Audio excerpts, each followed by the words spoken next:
Hello everyone, good morning. কেমন আছো তোমরা সবাই? আশা করি ভালো আছো। আমিও কিন্তু বেশ ভালো আছি। তো চলো নতুন আরেকটা ভিডিওতে তোমাদের অনেক অনেক ওয়েলকাম। তো চলো তোমাদেরকে সাথে নিয়ে আরেকটা নতুন ভিডিও স্টার্ট করি।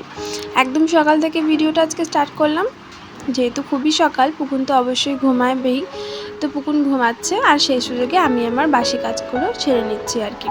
আজকে যেহেতু একটা অন্য কাজ রয়েছে, তাই একটু তাড়াতাড়ির মধ্যে কাজগুলো কমপ্লিট করতে হবে। তার উপরে আজকে মা থাকবে না বাড়িতে, রান্না বান্না সব কিছুই আমার দায়িত্বে।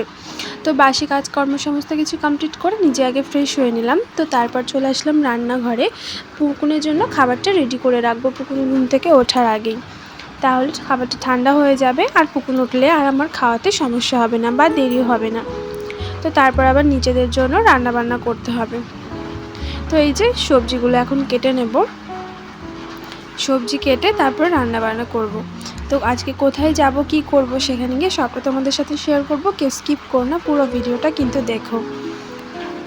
আর যদি আমার ভিডিও তোমাদের ভালো লাগে তাহলে অবশ্যই কিন্তু একটা লাইক কমেন্ট শেয়ার করতে ভুলো না, আর আমার চ্যানেলটা সাবস্ক্রাইব করতে একদমই ভুলো না। আমার এই নতুন চলার পথে প্লিজ তোমরা আমার বন্ধু হয়ে পাশে থেকো। তো চলো ভিডিওতে ফিরে যাক। এই তো আমি সবজি কেটে নিচ্ছি, এবার যাব রান্না করতে। তো তারপর আমি কোথায় যাই বলো তো? এই যে এত স্নোফল হয়েছে দেখতে পাচ্ছ তো, কোথায় চলে গেলাম হঠাৎ করে? মানালি না কাশ্মীর না দার্জিলিং, কোথাও যায়নি, আমাদের আমবাগানে। আর সেখানে আজকে হচ্ছে তুলো পেরেছে, কারণ আমাদের একটা তুলো গাছ আছে। তো সেই তুলোর ফলগুলো কি আর কি কুড়াতে হবে, কারণ গাছ থেকে পড়ে তো অত উঁচু থেকে, এগুলো যেগুলো একটু বেশি পেকে যায় সেগুলো ফেটে যায়। আর যেহেতু দুপুরের দিকে গেছিলাম, আর দুপুরের দিকে রোদ পেয়ে তুলোর ফলগুলো আরও অনেক বেশি করে ফেটে যায়, তখন না ফেটে গিয়ে তুলোগুলো হাওয়াতে উড়তে থাকে। আর এত পরিমাণে অস্বস্তি হচ্ছিল, তোমরা দেখতেই পাচ্ছ ভিডিওতে খেয়াল করলে, তুলোগুলো চারদিকে উঠছে আর চোখে মুখে নাকে সব জায়গায় তুলো ঢুকে যাচ্ছিল, আর এত পরিমাণে অস্বস্তি হচ্ছিল। তো যাই হোক, অস্বস্তি হলেও এইসব কাজকর্ম তো নিজের বাড়ি, সেগুলোকে গুছিয়ে নিতে হবে।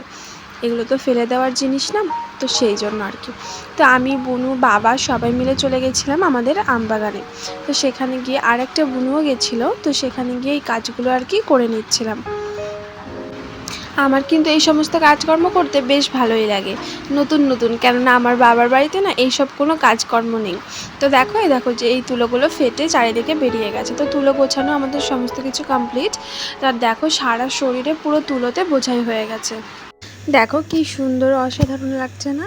মনে হচ্ছে সত্যি সত্যি বুঝি স্নোফল হয়েছে। আমাদের বাগানেই কাশ্মীর তৈরি হয়ে গেছে। তো যাই হোক, আমাদের সব কিছু কাজ গোটানো হয়ে গেছে। তো চলো, আমি বুনু আর আরেকটা বুনু এখন বাড়ি যাচ্ছি। তারপরে যে সন্ধ্যাবেলায় বাইরে পড়ছে বৃষ্টি, আর পুকুনের যেহেতু জ্বর আসাতে মুখে একদম কোনো কিছু স্বাদ নেই, তাই এই খাবারটা বানিয়ে নিয়ে আসলাম। এটা কিন্তু আমার পুকুন খেতে ভালোই বাসে।